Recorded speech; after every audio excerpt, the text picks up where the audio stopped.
உன்னுடைய உபத்திரவத்தை மாற்ற வேண்டும் என்று என் தேவன் யாஷுவா விரும்புகிறார். அல்லேலூயா.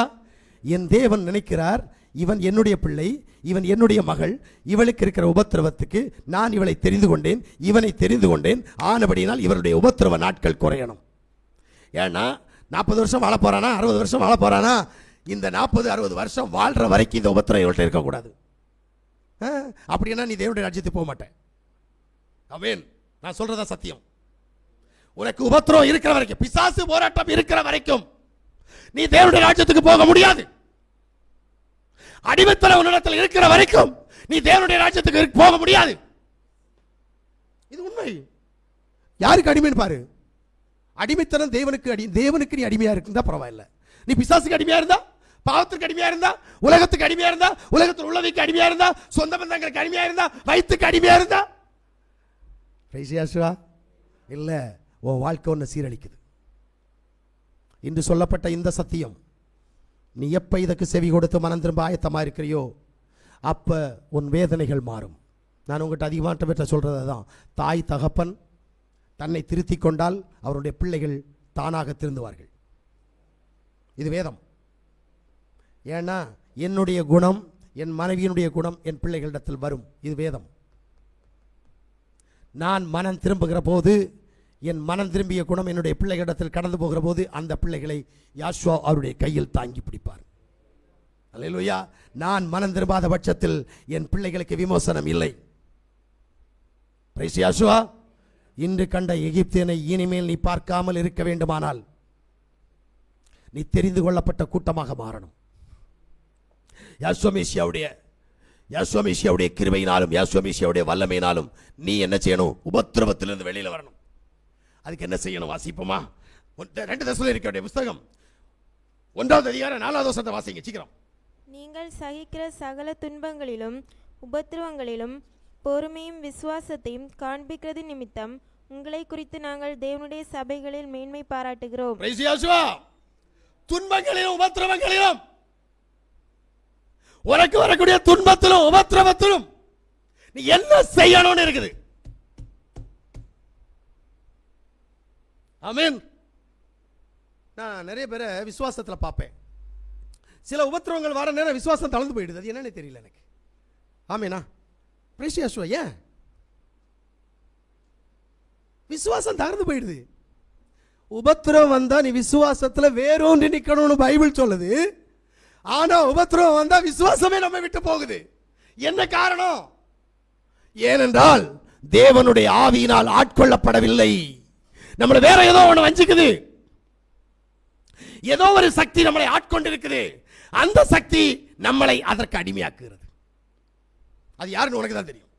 பிரைஸ் யாசுவா. 2வது யாக்கோபுடைய புத்தகம் 5ஆவது அதிகாரம் 15ஆவது வசனத்தை வாசிங்க. அப்பொழுது விசுவாசமுள்ள ஜெபம் பிணியாளியை ரட்சிக்கும். அவனை எழுப்புவார்.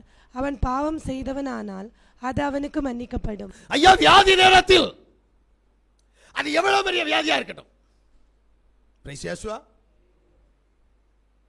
வியாதி நேரத்தில் நீ உன்னுடைய உபத்திரவத்தில் உண்மையா இருக்கணும். முடியுமா?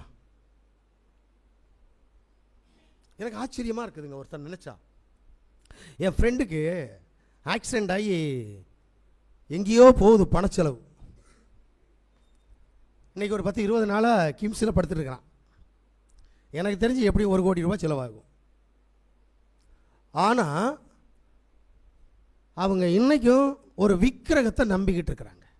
எனக்கு ஆச்சரியமா இருக்கு. யோசிக்கிறீங்களா?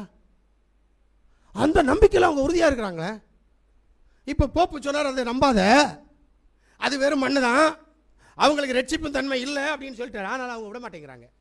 ஏன்? போப்பு ரோமன் கத்தோலிக்கத்தினுடைய மனுஷ கடவுள், அவர் சொல்றதையே கேட்க மாட்டேங்கிறாங்க. இன்னும் அதான் நம்பிக்கிட்டு இருக்கிறாங்க. யோசிக்கிறீங்களா? ஆனா நமக்கு உண்மையான தேவன் கிடைச்ச பிறகு கூட அந்த தேவனுடைய சித்தம் என்னதென்று அறிந்து நாம என்ன செய்ய முடியல, வாழ முடியலையே. ஏன்? அல்லேலூயா. எபேசியர் 6:16 வாசிச்சுங்க. பொல்லாங்கன் எய்யும் அக்கினியாஸ்திரங்களை எல்லாம் அவித்து போடத்தக்கதாய் எல்லாவற்றுக்கும் மேலாக விசுவாசம் எனும் கேடகத்தை பிடித்துக் கொண்டவர்களாயும் நில்லுங்கள். ஆமென். என்ன விசுவாசம்? எதுக்கு? பிசாசை எதிர்த்து நிற்க. பிசாசை எதுக்க முடியுதா உன்னால? நான் தெரியாமல் கேட்குறேன். அடுத்த வீட்டுக்காரன் சண்டை போடுறது தயார், பக்கத்தில் இருக்க விசுவாசிகிட்ட சண்டை போட தயார், பிசாசிட்ட சண்டை போட்டு ஜெயிச்சு பாரு. நான் உன்னை உண்மையிலே பாராட்டுவேன், நீ தேவனுடைய ராஜ்யத்துக்கு சொந்தக்காரின்னு. பிரைஸ் யாசுவா, அல்லேலூயா. ஏன் உன்னால் முடியல?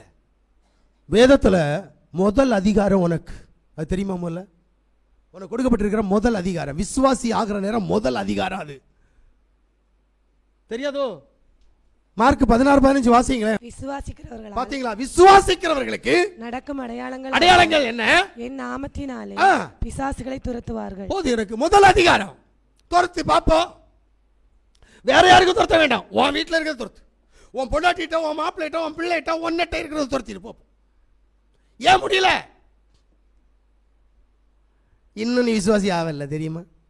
வேற ஒன்றும் இல்லை, இன்னும் நீ ஆராதிக்கிற தேவனுக்கு நீ விசுவாசி ஆகலை, அவ்வளோதான் உண்மை. வேற ஒன்றும் இல்லை. பெரிய பெரிய கம்பு சுத்திரம்லாம் வேண்டாம், சிலம்பம்லாம் வேண்டாம். இங்கே என்ன ஒரே ஒரு கொள்கை என்ன? நான் ஆராதிக்கிறேன்னு சொல்கிறேன்ல, யாசுவா மேசியான் ஆராதிக்கிறேன்னு சொல்கிறேன்ல, இல்லை இயேசு ஆராதிக்கிறேன், ஜீசஸ் ஆராதிக்கிறேன்னு சொல்கிறேன்ல, ஆராதிக்கிற தேவனுக்கு இன்னும் விசுவாசி ஆகலை. அதனால பிசாசை என்னால் வெட்ட முடியல. முதல் அதிகாரம் விஷத்தை சாப்பிடும், அது ஒன்று செய்யாது, அதெல்லாம் வேண்டாம், அந்த பரிசோதனைலாம் வேண்டாம். ஆஃப்டர் ஆல் பிசாசை துரத்த முடியுமா? பிரேசியாசுவா, அல்லேலூயா. இது இல்லைன்னா நீ என்ன வாழ்க்கை வாழ்ற?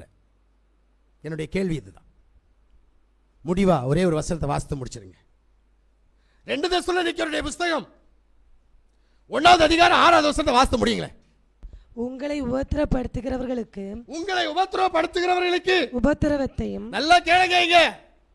விசுவாசியை பார்க்கல அப்படின்னா உனக்கு ஐயோ, அது யாரா இருந்தாலும் சரி ஐயோ.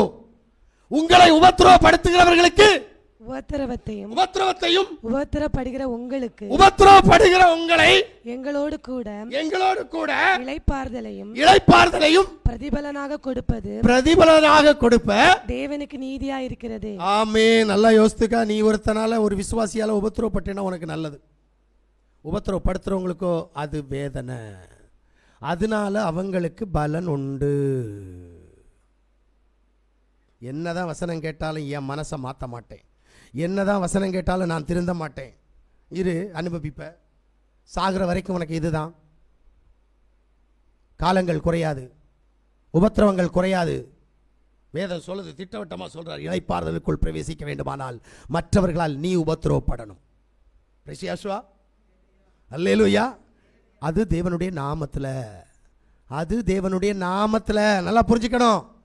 வீட்டில் நடக்கிற கஷ்டம், கடந்தெல்லாம் மாப்பிள்ளை மண்டாட்டிக்கு சண்டை, மக்களுக்கு அம்மைக்கும் சண்டை, மோனுக்கும் அம்மைக்கும் சண்டை, மோளுக்கும் அம்மைக்கும் சண்டை, மோளுக்கும் அப்புறம் இந்த சண்டையெல்லாம் இல்லை. நாமத்தின் நிமித்தமாய், சுவிசேஷத்தின் நிமித்தமாய் நீ உபத்திரவப்படணும். அப்படியானால் உனக்கு இளைப்பாறுதல் உண்டாகும். பிரைஸ் யாசுவா. நம்ம எல்லாரும் கண்களை மூடுவோமா?